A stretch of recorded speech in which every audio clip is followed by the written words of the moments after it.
Nous sommes à Champigny-sur-Marne, ville de 80 000 habitants à l'est de Paris, dans le Val-de-Marne. Une ville qui est en complète mutation avec la refonte intégrale du centre-ville auprès des bords de Marne. Nous avons cette chance d'avoir un patrimoine historique extrêmement important et un patrimoine humain au sens où nous avons près de 80 nationalités qui vivent à Champigny, qui vont encore s'enrichir avec l'arrivée du grand projet du Grand Paris Express, avec 2 gares à Champigny, là où est installé le temple protestant qui a une ouverture complète sur le monde à travers ce réseau du Grand Paris Express. Nous sommes installés ici depuis l'année dernière, mais la communauté existe depuis 1947. Le temple a été construit en 1956, mais a dû être démoli parce que depuis 2015, avec les travaux du Grand Paris, nous avons dû avoir un déplacement et nous sommes revenus l'année dernière. C'est une formidable opportunité avec cette station de métro, puisqu'il y a 48 000 personnes qui vont passer tous les jours devant le temple. Ce temple sera un formidable moyen d'expression de notre foi, de notre témoignage chrétien. Nous avons un culte tous les dimanches, des activités telles que le catéchisme d'enfants, d'adultes, un groupe de partage et de prière et une communauté dans l'ensemble plus jeune que la moyenne protestante et une communauté multiculturelle à l'image de la ville.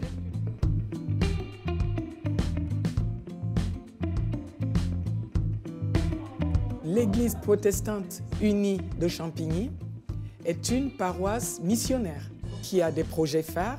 Parmi un des projets, l'Escale, qui est un lieu d'accueil, d'écoute et de prière. Ce projet, c'est un projet œcuménique qui regroupe des catholiques et des protestants qui sont formés par le réseau de l'Escale. Concrètement, nous accueillons les personnes comme des amis pour le goûter. On échange et surtout nous écoutons. Selon les souhaits des personnes, nous proposons la lecture de versets bibliques, un temps de prière, mais rien n'est imposé. L'ouverture de la gare Champigny-Centre sera à la fois une opportunité et un vrai défi pour l'Escale.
Soyez tous les bienvenus à ce culte, vous qui nous rejoignez sur France 2, comme vous qui êtes ici présents au temple à Champigny. Ce matin, nous sommes rassemblés pour célébrer notre Seigneur. Nous sommes réunis en sa présence, avec notre attente et portant avec nous les attentes du monde. Nous venons vers lui comme il vient à nous en Jésus. Il sait par expérience à quoi ressemble la vie des humains. Nous venons avec notre foi, mais aussi avec nos doutes. Nous venons avec nos espoirs, mais aussi avec nos peurs. Nous venons tels que nous sommes, parce que c'est lui qui nous invite à venir le rejoindre. Et il a promis de ne jamais se détourner de nous. Comme il est écrit dans l'évangile de Jean, « Je ne rejetterai jamais celui qui vient à moi ». Alors, laissons de côté les choses futiles qui encombrent nos esprits, faisons taire les bavardages inutiles qui occupent nos pensées et préparons une place dans nos cœurs pour accueillir ce que Dieu a préparé pour nous aujourd'hui. Dans la joie et la reconnaissance, entrons dans ce temps de culte avec la ferme certitude que Dieu le Père nous rassemble, Dieu le Fils nous accueille et Dieu le Saint-Esprit nous unit. Amen. Amen.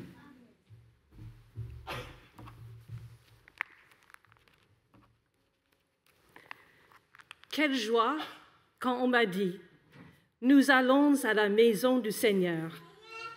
Nous prions. Seigneur notre Dieu, nous sommes dans la joie et nous te remercions de nous avoir rassemblés ce matin et d'avoir donné ce temps de culte pour te louer, pour te prier et pour prier les uns pour les autres. Merci pour ce privilège et pour cette liberté que tu nous accordes. Merci d'avoir fait de nous tes enfants. Merci pour ton amour pour nous. Merci pour ta présence au milieu de nous. Même si nos circonstances peuvent changer, toi, Seigneur, tu ne changes pas. Malgré nos manquements et nos faiblesses, aujourd'hui encore, renouvelle tes bontés et accomplis sur nous tes promesses. Dieu Tout-Puissant, tu as livré ton Fils Jésus entre les mains des hommes. Accorde-nous une compréhension toujours plus profonde de ses paroles et de ses actes. Alors, notre vie tout entière portera des fruits à la gloire de ton nom. Nous te le demandons au nom de Jésus. Amen. Amen.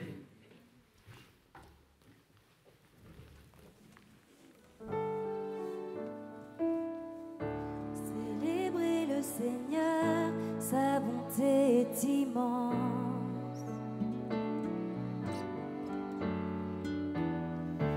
Proclamez sa grandeur, restez pas en silence.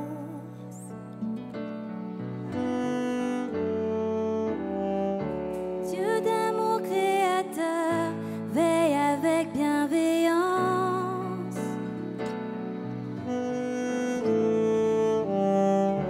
Et toujours dans nos cœurs, nous lui faisons confiance. À toi, Père éternel, Maître de l'univers.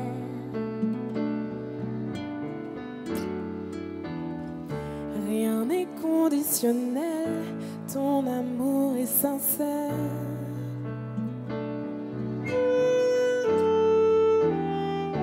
Dans un monde réel et rempli de misère, ton amour paternel nous unit comme des frères.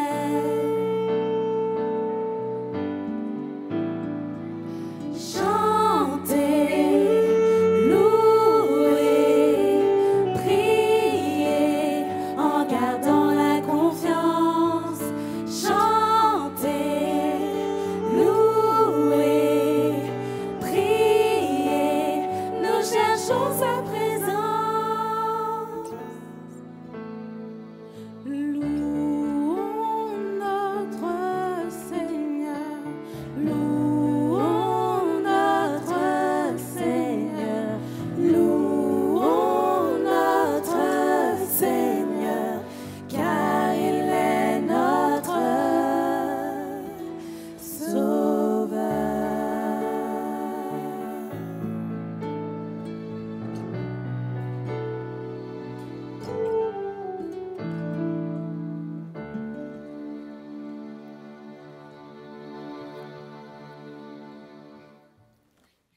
continuons notre louange au Seigneur avec le psaume 62, les versets 6 à 9. C'est seulement près de Dieu qu'il me faut chercher le repos, car c'est lui qui me donne espoir. Lui seul est le rocher, la forteresse où je suis sauvé. Avec lui, je suis inébranlable. Sur Dieu repose mon salut et mon honneur. Mon rocher protecteur, mon refuge, c'est Dieu. Vous tous qui êtes là, ayez toujours confiance en lui. Confiez-lui ce qui vous préoccupe. Dieu est pour nous un refuge.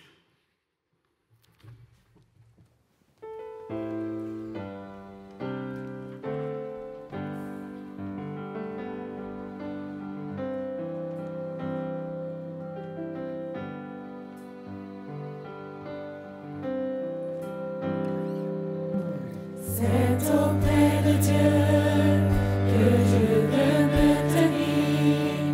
Il est mon Seigneur, mon roi. C'est auprès de Dieu que je peux ressentir tout l'amour qu'il a pour moi. C'est auprès de Dieu que je voudrais grandir, entendre le son de sa voix. Je viens devant le trône, par ta grâce je me tiens, en ta présence je lève les yeux vers le lieu saint, pour contempler ta face, je veux rester près de toi.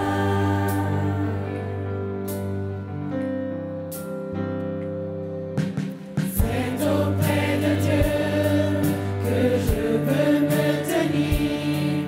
Il est mon Seigneur, mon roi.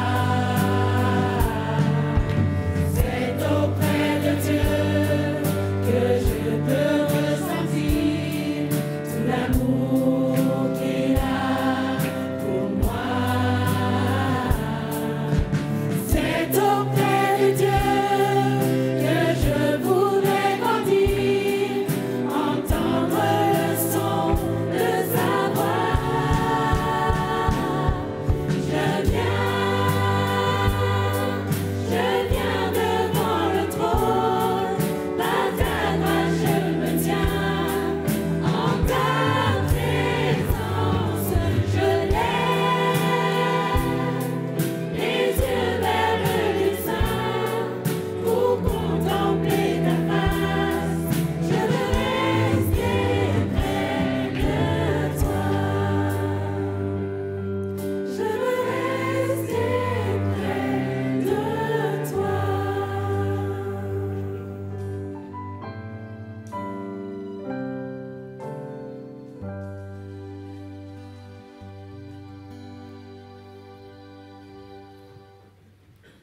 Avant d'écouter la parole de Dieu, nous prions.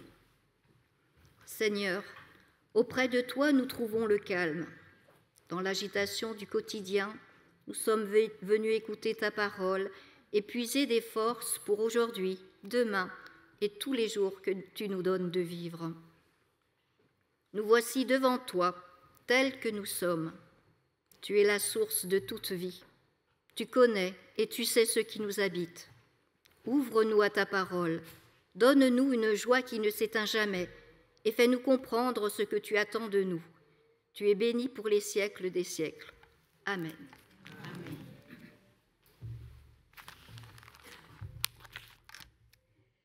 Notre lecture est composée de 2 passages du Nouveau Testament. Nous commençons par la lettre aux Hébreux, au chapitre 11, les versets 1 à 3. Mettre sa foi en Dieu, c'est être sûr de ce que l'on espère, c'est être convaincu de la réalité de ce que l'on ne voit pas. C'est par leur foi que les hommes et les femmes d'autrefois ont été approuvés par Dieu. Par la foi, nous comprenons que l'univers a été formé par la parole de Dieu, de sorte que ce qui est visible a été fait à partir de ce qui est invisible. Nous lisons ensuite dans l'Évangile selon Luc, au chapitre 17, les versets 5 et 6. Les apôtres dirent au Seigneur, « Augmente notre foi. » Le Seigneur répondit, « Si vous aviez de la foi gros comme une graine de moutarde, vous diriez à cet arbre, à ce mûrier, « Déracine-toi et plante-toi dans la mer, et il vous obéirait. » Seigneur, sanctifie-nous par la vérité. Ta parole est vérité. Amen.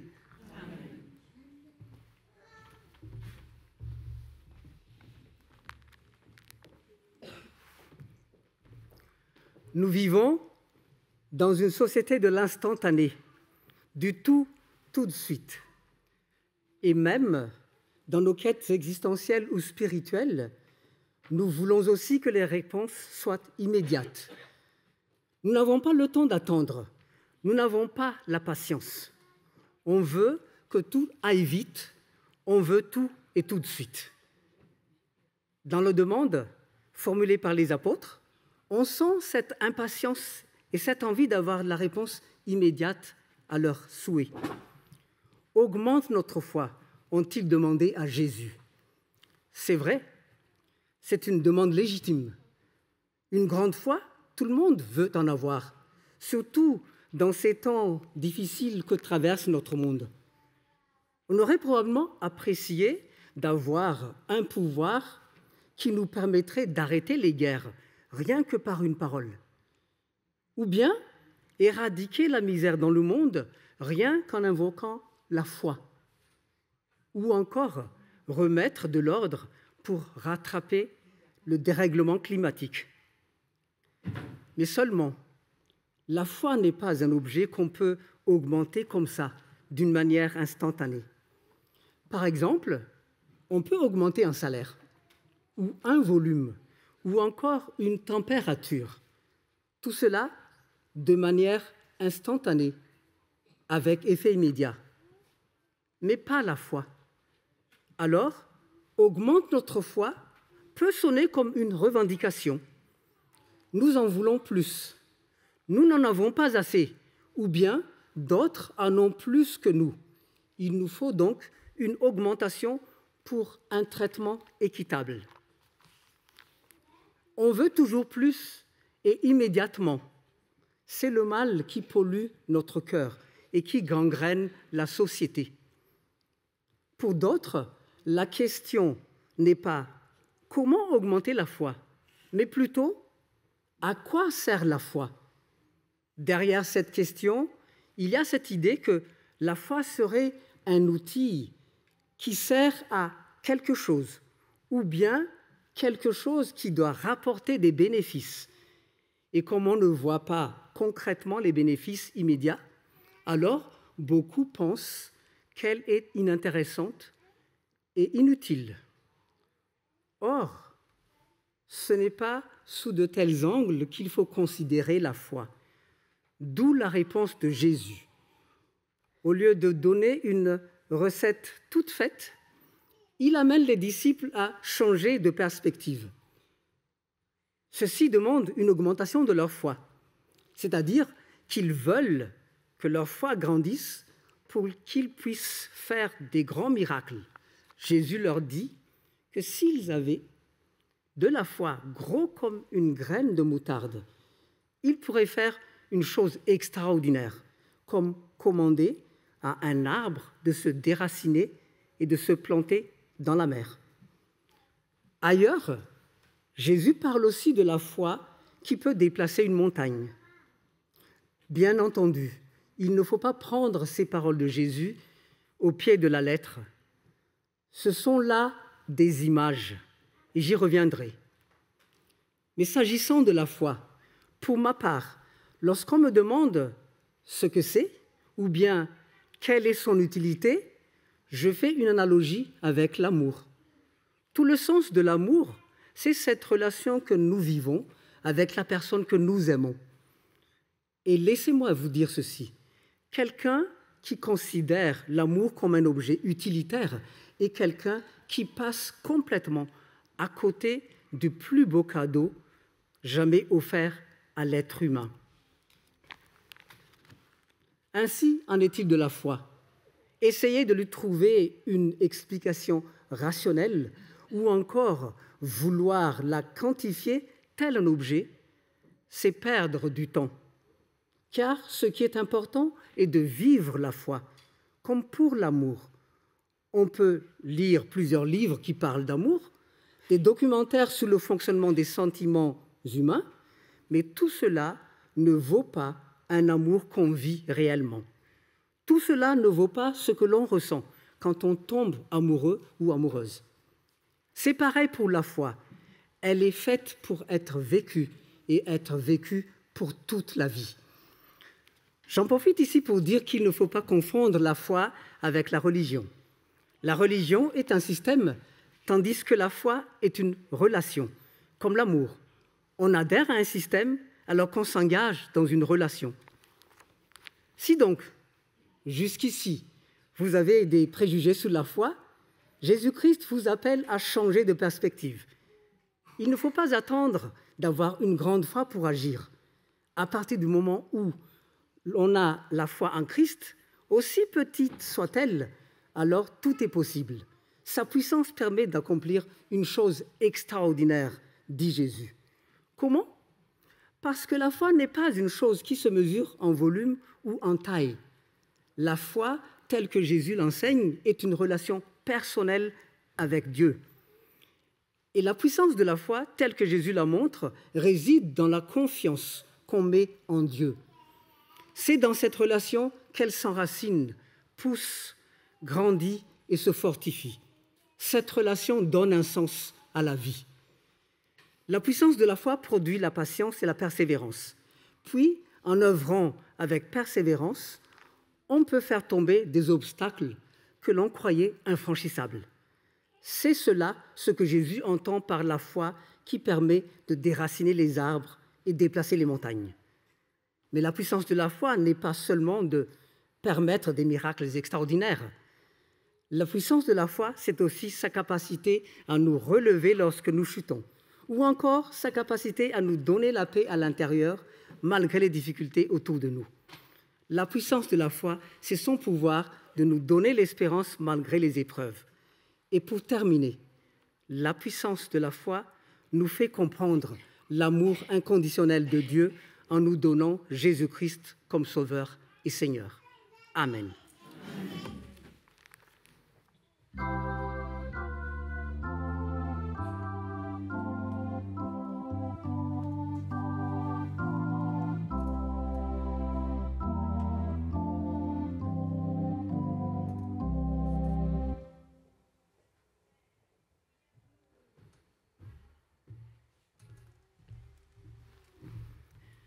Levons-nous pour confesser la foi chrétienne.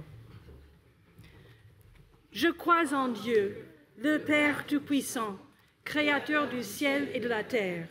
Je crois en Jésus-Christ, son Fils unique, notre Seigneur, qui a été conçu du Saint-Esprit et qui est né de la Vierge Marie. Il a souffert sous Ponce Pilate. Il a été crucifié. Il est mort. Il a été enseveli. Il est descendu aux enfers. Le troisième jour, il est ressuscité des morts. Il est monté au ciel. Il siège à la droite de Dieu, le Père Tout-Puissant, et il viendra de là pour juger les vivants et les morts. Je crois en l'Esprit Saint. Je crois à la Sainte Église universelle, la communion des saints, la rémission des péchés, la résurrection de la chair et la vie éternelle. Amen.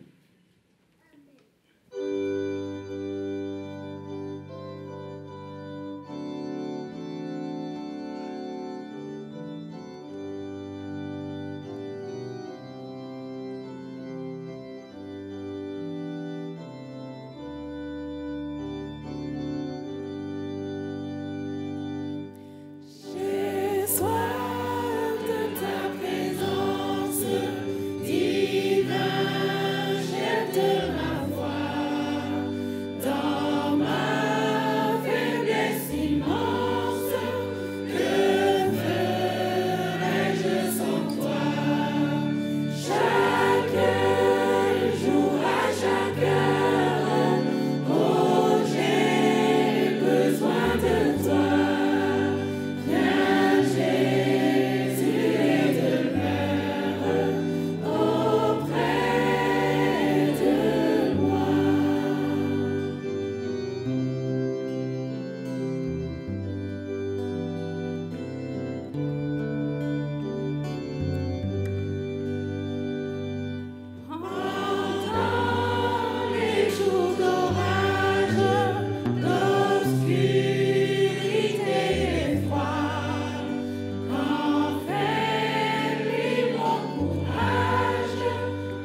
Pour terminer ce service, disons ensemble la prière que Jésus nous a laissée.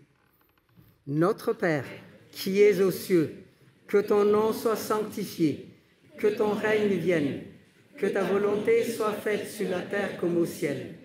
Donne-nous aujourd'hui notre pain de ce jour. Pardonne-nous nos offenses, comme nous pardonnons aussi à ceux qui nous ont offensés.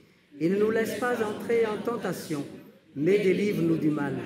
Car c'est à toi qu'appartiennent le règne, la puissance et la gloire, pour les siècles des siècles. Amen. Recevez la bénédiction de la part de notre Seigneur.